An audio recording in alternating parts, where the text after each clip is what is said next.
For 8 of the 10 years that I've been investing, I've managed to fill my ISA investment portfolio each and every year. The only years I haven't been able to fill it was 1, when I didn't earn enough money and I was just starting out, and 2, when I just bought a house and I simply didn't have the funds to save. In this video, I'm going to share with you how I do it and hopefully teach you guys how to save 20k to fill your ISA account each and every year. Now, don't get me wrong, it's not an easy task. Well, at least for me. It takes careful planning, being careful with your money, and working hard to earn the money in the first place. And I'm not saying that I expect everybody to be able to hit this goal, because for the vast majority of people, it's not going to be realistic at the moment. But even if this video helps you save an extra £100 each year in your ISA account, that's fantastic. And I'll be really happy that you've taken something of value from this video. The sooner you start investing, the better. You can start getting that compound interest and snowballing your wealth. And if you could quickly snowball the like button for that YouTube algorithm, that would be really appreciated. With that being said, let's dive right in. So for most people, including me, £20,000 is a lot of money to save.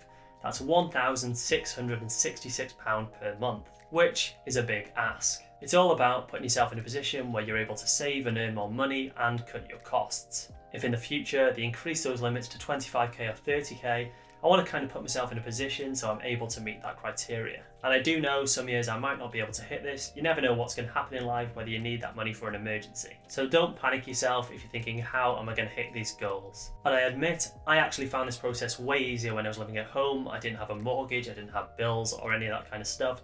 So it made the whole process so much easier. Now I have to pay the mortgage and I do have to pay bills. It is much harder, but luckily I've put these things into practice and it's become much easier for me. Now I've got the steps in place, I'm able to save on a much more reliable basis. So I'm going to go over some of the things that have made the whole process so much easier for me. So the first thing I want to talk about is cutting costs and keeping your costs low. Making more money is fantastic, but if you're just blowing your money on random stuff, then what's the point? Now I'm going to be the first to admit that I'm not super frugal, and I'm not one of these super obsessed money saving people that most people claim to be. I just typically don't waste money, and then it ends up giving me a nice lump sum which I'm able to invest with. Which sounds crazy, but it's actually super simple. Now I think there's 6 areas in particular that you can look at which can help you have more money. Now let's start off with the hardest, which is your house. Now obviously it's much easier to live at home with your parents and save as much money as possible, and really utilise that while you're able to. And I shouldn't really be saying this, but you shouldn't really move out unless you really have to, or there's some real want or desire, because the money you're saving is fantastic.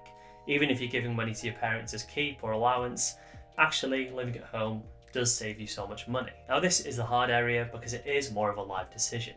You have to decide what you really want. Maybe you don't want to live at home, maybe you're stuck renting, or maybe you're in a situation where you can't change your living circumstances. But in general, just live within your means and don't overstretch your budget. For me, in the past, I've been able to live in nice houses because I've had that big deposit, which has allowed me to have a low monthly payment. At the moment, because I've sold a property, I'm actually staying in a property which is much lower value and it's able to save me more money. So I can get a bigger deposit to buy that property that I really want in the future. So really, think about your living accommodation. Can you be smart? Can you get a flatmate? What can you do to reduce your costs? Have you got a spare room that you can rent out? There's loads of ideas that can help keep your costs down.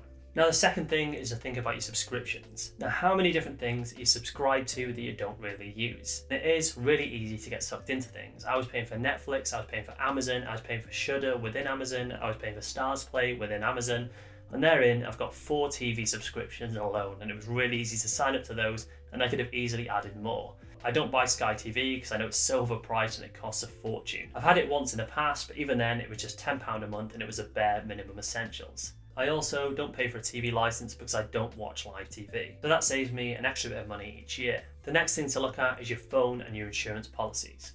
Are you paying for these annually or are you paying monthly? I pay for everything annually and upfront. So if I want to buy a mobile phone, I actually work out the total cost of the contract and buy it that way. So most of the time I'll buy the handset outright and then I'll buy a cheap SIM which I have on a monthly basis. So my phone costs me around £7 a month and it's actually through my business, so it's even cheaper. You could argue by doing this, you could take that lump sum, invest it and make the money back, but actually I find it much easier, allocate the money, buy it, and then it's done. You can easily get sucked into a contract with extra minutes and things you don't need, contact the phone provider, see what you're actually using and work out what's best for you.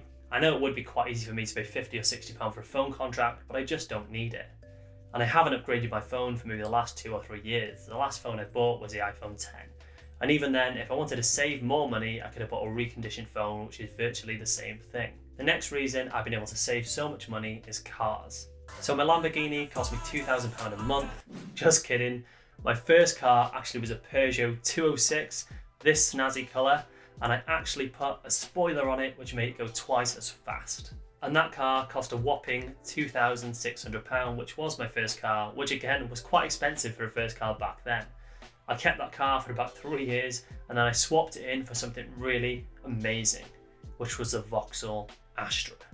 No, not a snazzy new one, it was an older one, it was a grey one, and it was actually an ex-Motability car. And I got this for £4,600.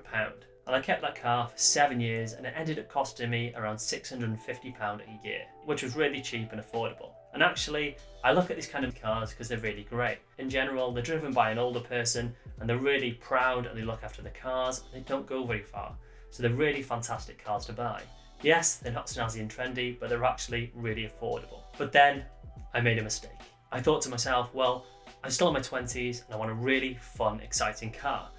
So I went ahead and I bought an Audi S5, top of the line, and it was really nice. 3 litre, it was one of the best cars I've ever driven. But actually, looking at the numbers, it wasn't all that bad. There was an initial deposit, but I ended up paying around £260 a month. But actually, after a couple of months, once I had the car, I realised this is not nice. I don't like paying this money every month, even though it was really affordable, and it wasn't a lot of money to me. It really kind of wore on me. So I got rid of that, I took the hit and took a bit of a loss on it, and I went back to the trusty, reliable mobility car. And that's the car that I've got now, which is a snazzy Toyota Auris, which was actually £10,000. But believe it or not, after I drove the Audi, I kind of realised I wanted some of these nice features. So I wanted the heated seat, I wanted an automatic car because it was so easy to drive. So I found all of those features within the Auris, and to be honest, it's a really fantastic car, and I'm going to keep it for at least 10 years. And it is a hybrid, and I'm going to keep it until electric cars become way more affordable. Although I could buy an electric car through the business, which would save me a lot of money, but that's a whole other story. Now the next area is clothes, and believe it or not, I shop in Primark, or Primark as we know it in the UK. For those of you who don't know, it's a cheap, basic, unbranded clothes brand, which is really cheap and affordable to wear. And I keep my clothes until they're pretty much ready to throw in the bin. And people say to me, Chris, you need to throw those clothes. And then I do.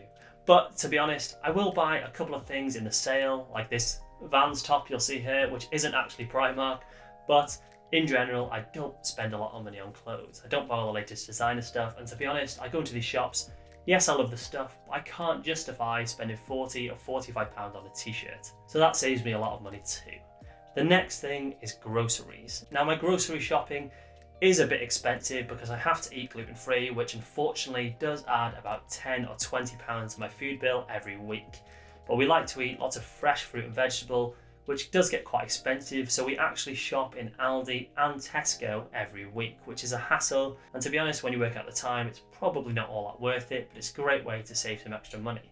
And I'd probably save about £20 by going to a different supermarket. And if I wasn't gluten-free, I'd probably shop exclusively in Aldi or Lidl, because it is so cheap in comparison. And for an added bonus, I don't really drink. I drink a little bit at home, but not really much, so I'm not going out and splashing all my money all of the time. I like to eat out, but when I eat out, I like to get value for money. I don't really go super cheap, but at the same time, I'm not buying overinflated prices and just blowing all my money. So maybe you guys can think of some of those areas. Are there some of those areas that you can improve on? What changes can you make and how much could you save? You could maybe save an extra £50 a month, which would be fantastic to add to your investments. Now let's move on to the obvious one. Just make more money, which actually can be a far better way to go. And I kind of believe in this. I don't believe you should be too frugal and too worried about the cost cutting. Yes, put in some general principles that will help you keep your costs low, but in general, don't be too obsessed. You can spend so much time worrying about saving money when in fact you could use that time to just earn more money. For example, with me, yes, I go to Aldi and save money, but actually I could just work and make more than I actually save in that time. But it's all about balance and finding what you want to do. So here, I think you really have two options. First is to make more money doing what you're doing now. Is that an option? Is there a way that you can utilize your time to make more money? And you need to work out which is the best path for you. The second option is to have some kind of side hustle that you can do in your spare time to make that extra money. And this is where it comes to diversification. Now this is what I've always done with my income and how I've made more money in the past. So there's 6 things that I've done in the past which have helped me make more money. The first was I sold toys. That didn't work out too well. But I did sell jewellery online, which was fantastic. So I sold on Etsy, Amazon, my own website, and I also went to stalls and sold on the weekends. When I was young, I also helped my dad fit boilers, which helped earn me some extra money. I also did match betting in the past, which I mentioned before, and I earned around £6,000 for doing that. I've also been an Amazon reseller, and I've also made money doing affiliate marketing, which is when people buy a product, I get a small cut and I make money that way. And in more recent years, what I've actually done, rather than selling jewellery, because I had to shut that business down, I've actually diversified within my own business. So my own business is a web design company, and within that I have a range of different services that bring me different incomes from different clients, and I make money on a recurring basis, which is fantastic and really gives me flexibility in what I'm able to do. And that flexibility allows me some time to make videos for you guys. And of course, eventually I'm hoping YouTube will provide me with some more income so I can spend more time making YouTube videos and making more content. So try to think about, are there any other ways that you can make money? Do you have a particular skill? There's plenty of things you can do with no skill, such as match betting. But if you don't have a skill, maybe it's time to learn something. Do something in your spare time as a hobby, and it can soon bring you some extra income that you can use to invest. So how do I take the money out, and how do I go about doing it? Well, the way I do it is actually a little bit weird. I don't take the money out on a regular basis. I have the money within my business account, and then I take a lump sum out when I need to invest, and I top up my balance. And I've always just much preferred to do it that way. For me, I'd rather take a lump sum and make it last, rather than take money out each month to put into my account. But of course, your situation will be different, and do what's best for you. I'm self-employed and I've got a business, so I like to have money in there in case I need to pay tax, etc. If you've got a regular job, then it's already taxed and you know what's coming out. Now let me just tell you something honestly. This is not easy and it is hard work. It may sound like I'm just making a fortune and whacking it away and filling my account, but it does take real dedication and discipline, at least for me. It has got a lot easier for me over time as I've kind of built up these extra revenue streams and kind of got into practice what I'm doing and how I do things. And I'm sure as things come in the future, maybe costs are going to go up and kids come into the equation, I know it's going to get a lot harder. But I believe we can do this together. Let's motivate each other, stay positive, and help each other hit those goals. Let's do this thing. If you're not already, subscribe and let's start this journey together. I'm documenting my whole process, so why not document yours too? Share with me down below where you're up to, how it's going for you, and share your experiences. I love interacting with you guys, it really makes my day. Thank you so much for watching, and I'll see you guys in the next video.